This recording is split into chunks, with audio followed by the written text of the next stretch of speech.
So this US 30 analysis for Thursday the 4th of October. Now let's just have a look at the prices and where prices may likely go. So previously we've had price to break through these 26,694, traded up towards these 26,862. We've had this consolidation around that 26,862.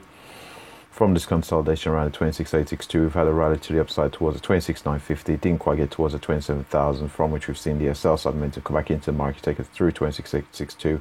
Do appear to be forming a bit of a base here on the US 30. If that is the case, we are looking for a true test of the 26. We're looking for another test of 26,862 if we can. Then find support at the 26,862 and use it as a springboard for a move towards our 27,000. And if we do have sufficient volatility to bring us through 27,000, we're then looking for price set up towards that 27,114 here on the US 30.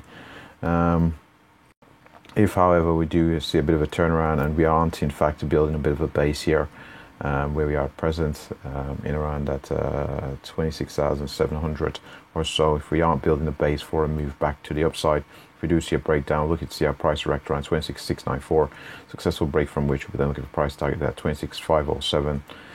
Should be aware of the 26,550, but I'm ultimately looking for price to target head down towards a 26,507. If there is sufficient volatility to bring us beyond the 26,507, we're then looking for price head down towards a 26,391 here on the US 30.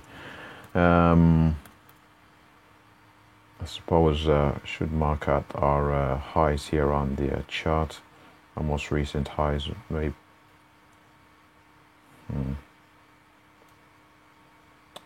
sitting in around that 26,950. So we'll just mark that out on the chart. So we've got 26,950.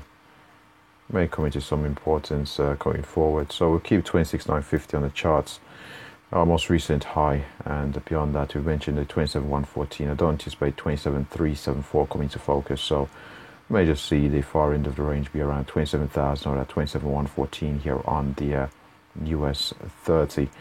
We mentioned levels both to the upside and the downside, so we'll have a look here finally at the daily chart. And on the daily chart, as we can see here, we've had a pretty stable trend here to the upside since late June, early July, since forming a bit of a base after having a major pullback.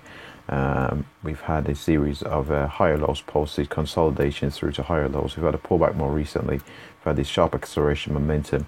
Now, yesterday we did see that we did reject the higher prices, formed a bit of a pin bar there. So we'll see if we do see that sell side momentum follow through to the downside somewhat. But overall, the trend remains to be to the upside clearly. On the daily chart, it's a fairly strong trend with pullbacks in between. So in between accelerated moves to the upside, suggesting it's a healthy trend. It's not a rather sharp move without much of a pullback or profit taking. So we can see there's been profit taking along the way. A pretty healthy trend here to the upside. So we'll see if we do have this move continue towards that 27,000, 27,114 and that 27,374 here to the upside in the coming days or weeks. And with that said, that pretty much wraps up the US 30 analysis. Thanks for watching.